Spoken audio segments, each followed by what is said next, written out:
Hello everyone and welcome to episode number 2 of my prep for the Celtman. Midway through an upper body session at the moment, and I'm going to get straight in the car to head to the coast to get back in the sea for the first time in quite a while, almost 6 months actually, but needs must, not a huge amount of time, but I'm looking forward to getting back into the swimming because it'll be quick, steady progress and I enjoy open water swimming. Once I get over the fear that I'm going to be eaten by a shark off the coast of Scotland, which has never happened, but I get inside my own head and it gets to me, so don't at me on that one. It happens, I'm not alone.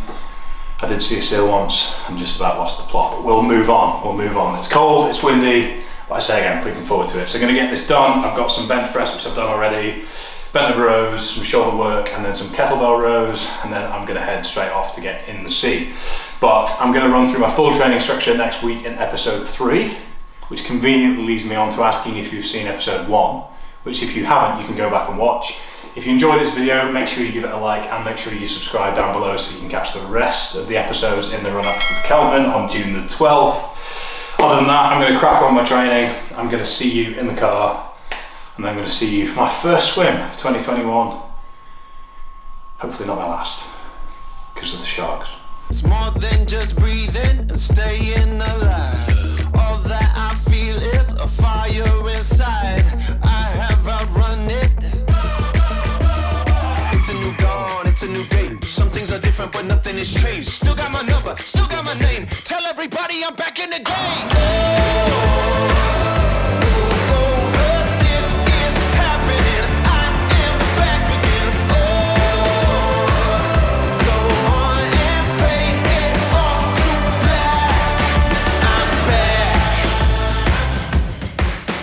I'm back. Alright, so at the coast now, and it is so windy that I'm going to have to speak to you from within the confines of the car, as you won't hear a word outside of these four doors. But general brief here is 20 to 30 minutes, real easy swimming, no pace prescription, just getting used to the cold again, and then seeing how I go from there. Got the dogs with us, so they're going to have a little run around. Hopefully they behave and stay where they should be. Guys? Yeah, they agree. So they're on board. Real easy brief, not much to worry about, just trying to get used to the cold and get used to a bit of a swimming stroke again. Technique will come, speed will come, plenty of time. Let's get to it.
Alright, so today is Friday, my penultimate session of the week ahead of my brick session tomorrow. I'm just incrementally building those week on week, and I'm not gonna lie, this is one of the cruelest sessions I've ever seen in my life. So I have 10 rounds of 10 push-ups and 5 pull-ups, with the instruction being as fast but as controlled as possible. And then, I don't even know what to call this. This formulation of exercise is something that's just straight out of the fires of hell, I think. But the instructions are holding a kettlebell in a goblet position, 24 kilos, perform 400 total reverse lunges. Every time I need to stop reverse lunging, I need to perform goblet squats with the kettlebell to failure, and then I can rest before I go back into the reverse lunges. So I honestly have no idea how long this is going to take. I just know I'm not going to enjoy it, and I'm going to have the most pumped up quads the world has ever seen after this. Ronnie Coleman, come at me. Then 3-mile run to finish. So that might sound ridiculous, especially ahead of a brick session tomorrow, but the whole purpose of this is basically just to fatigue me in all the positions where I'm currently weak in an aero position. I'm going to go into tomorrow's sore. It's going to be a bit miserable, but it's only 2 hours on the bike into 1 hour on my feet. So it's not too long to have to worry about it, but the purpose is as someone who's training strength and endurance, I obviously just can't do loads and loads of time on the bike and on my feet, otherwise I would not be able to recover. So what this is doing is this is fatiguing me in the positions where I need to do the most work, so that when I am putting the miles in on the road tomorrow, the effect at the end when the fatigue leaves will yield more of a return, which felt like a ramble, but also felt like it made sense. So you tell me, I'm gonna crack on. All right, part one coming up. 10 rounds of 10 push-ups and 5 pull-ups, as fast but as controlled as possible. Gonna stick a timer on and see how I get on here. Pull-ups are not my strong point at the moment, so I'm not expecting big things, but off we go. Bigger and better, this is my time. Faster than ever, hungry and I'm going to come back and take what is mine. Bigger and better. It's a new dawn, it's a new day. Some things are different, but nothing has changed. Still got my number, still got my name. Tell everybody I'm All right. Literally just under 8 minutes. Not my strong point at all.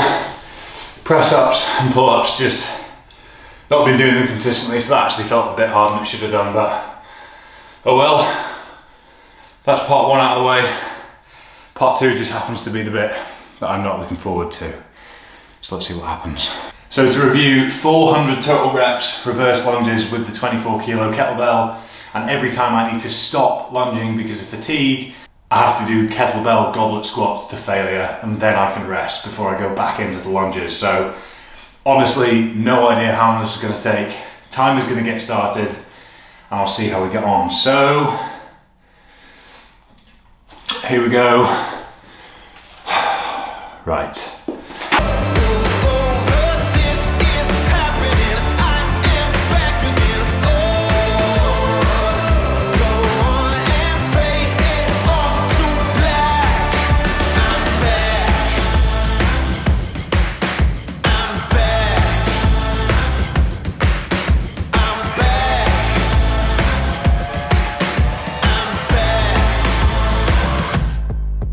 Alright, first set done, 40 reps on the lunges and 9 or 10 reps on the squats, I'm not even sure.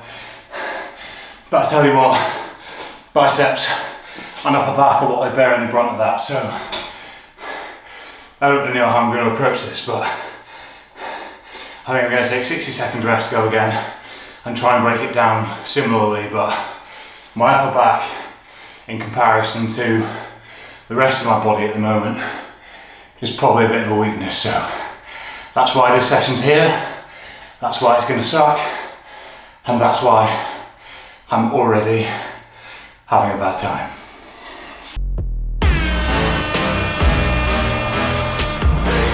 Quick interlude to get this. I've dropped to 20 lunges, and then if I'm lucky to get 8 squats, I think I'm doing quite well.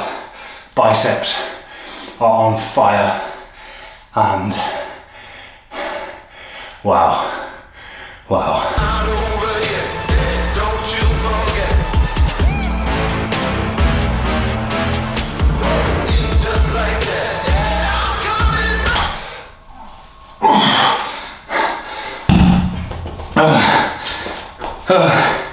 All right, 200 reps in, that's halfway done,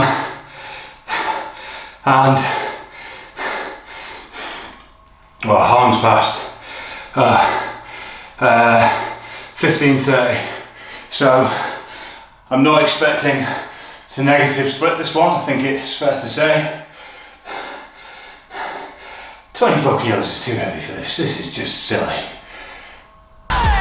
Back in the saddle, cut to the chase. I ain't somebody who stays in one place. Ready to go, I'm coming to play. You better know I still got something to say. It's a new dawn, it's a new day. Some things are different, but nothing has changed. Still got my number, still got my name. Tell everybody I'm back in the game.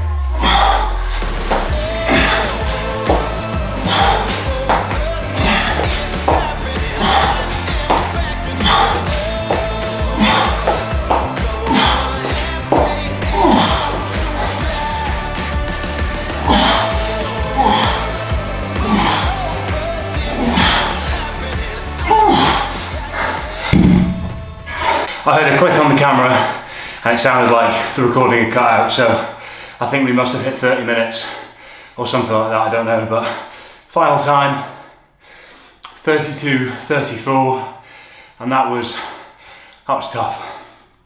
That was tough. So, let me grab you here. So, that's struggling to catch my breath. Hope you've enjoyed this week's video. If you have, make sure you drop a like and subscribe below. I appreciate the explanation for this style of training I gave was a bit rushed before, so next week's going to be a full week of training, and I'll give you as much detail around the sessions as I can. So please make sure that you subscribe so you catch that next week. If you haven't seen episode 1 already, head on back and do that. But I have a 3-mile run at list pace to finish, and I am looking forward to getting some food in me and going to bed before my brick session tomorrow. But again, thank you for watching. Don't try this at home. See you next week.